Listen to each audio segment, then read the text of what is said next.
তো বন্ধুরা আবার চলে আসলাম তোমাদের জন্য একটা ইম্পর্টেন্স ভিডিও নিয়ে, সেটা অবশ্যই ফেসবুকে ফটো আপলোড নিয়ে।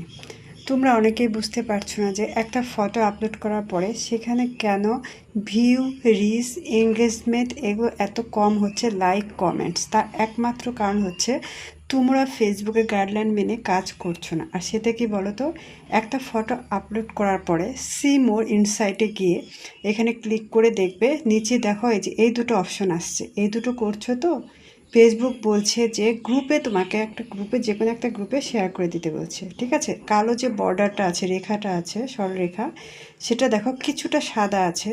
যখন তোমরা এই গাইডলাইন মেনে কাজ করবে তখন পুরোটা ব্লু হয়ে যাবে, তখন মনে করবে তোমার কাজটা পরিপূর্ণ সম্পন্ন হয়েছে। তখন ফটোতে রিচ, এঙ্গেজমেন্ট, লাইক, কমেন্টস সব বেড়ে যাবে, তোমার ইনকামটাও বাড়বে। তারপরে বলেছে দেখো স্টোরিতে শেয়ার করতে।